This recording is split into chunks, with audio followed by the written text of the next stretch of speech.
Hi there, welcome back. I wanted to share a little bit more today about some no, not state tools, but like assessment tools that we could use as we are getting into IEP season. Welcome, hi.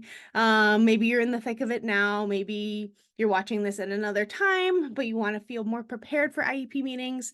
I'm going to share a couple baseline tools that I've used and how I've used them to really help me get focused as to what I need to do for units, for IEP goals. Maybe this is the beginning of the school year that you're watching this and going, I really just want to get my feet dove into actually like knowing what my students know, which is great. Wherever you're starting, there's some great opportunities here. This is one of the first assessments I think I've ever used, and this is called the Basic Skills Checklist. You can find it literally on Amazon. I think I found it as cheap as like maybe $14 or $15. And then you just make copies of whatever you need. I actually have a copy of it, but this is by Marlene. I'm gonna botch the last name. I know it. Brittenbach. So this is the bottom here. Marlene Brittenbach. And so this is just a checklist. So this is fantastic if you're going through the beginning of the year, or maybe you have a new student and you just want to check off, do they know this? Do they not know this? There is a scale at the bottom, which I do really like, where they can put a code of it was correct, is independent, it was emerging, and they needed more prompting, or it was incorrect, or if there was no response. And you can obviously put where your name is there too, which is really nice.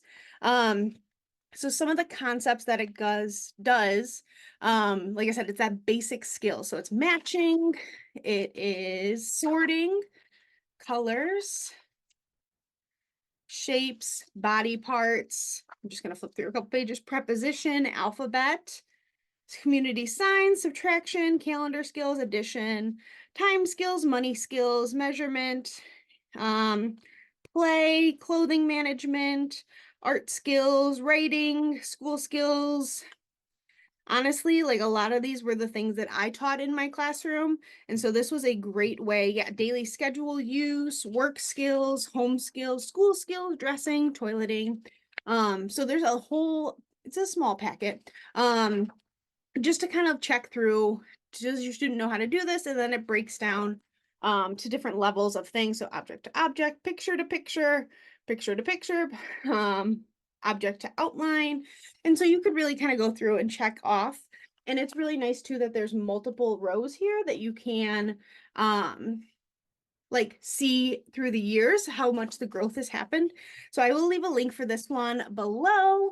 But this one was really just a great baseline assessment to really get some really good foundational understanding of what your students know. The other one that I have is something I have created because I could not find anything else out there at the time when I was a teacher. And so I created my own life skills assessment or basic skills. I now have been calling it a baseline assessment because I feel like it's more baseline than anything. And again, I'll leave the link for the other video that walks through this whole assessment and how I have it. But I'm going to go through some of the topics for you just so you can kind of see. So this is by prompt dependent. So here's the basic skills, some matching, sorting, names, colors, calendar skills, bodies, categories, you know, the same stuff that was in the last book, which again, love that, need that. Let me go to the next section here. The next section is reading skills. All of these are receptive and expressive. So you have alphabet, community signs, book skills, capitalization, punctuation, and then pre-primer and primer words. I know there's so much more reading skills that could be involved. And don't worry, at some point I will update this assessment to include more things. But right now, this was literally all I needed for my class. So that's how I created it.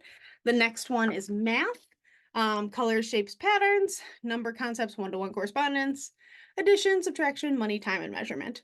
So again, that was kind of my units that I would use for when I was teaching math as well. So that was really helpful. And then any other thing fine motor wise that was going on in the classroom, maybe you want to bring in your OT to do some testing, like clothing management, hand skills, play, art and crafts, pre-writing and writing skills. So then self-care, toileting, grooming, clothing management, body care, first aid. Community skills, I'm just going to leave these up here because I put a bunch of community skills in there because these were all the things that we would do in the community. If you need to take a screenshot right now, go do it now. Quick, quick, quick. But this is all of our community skills that we would be working on. And then cooking skills, we did cooking class once a week. So I wanted to make sure that there was cooking skills. So eating habits, appliance use, basic food prep, food safety, and sanitation, of course. And then I think there's maybe one or two more. Independence, so like school skills, calendar skills, transition skills, work skills, home skills, domestic skills, clothing management again, personal information, and then there was social emotional skills. So there were some things in there as well. So again, works on the expressive and receptive language of these things. So if you have a student who is vocal or not vocal, you are able to still use the assessment. So like this one is alphabet receptive. So can they receptively identify A, B, C, D? And then the next one would be expressive. So they can they tell you A, B, C, and D? Those types of things. So that's another tool that I've been using as a baseline assessment for my classroom.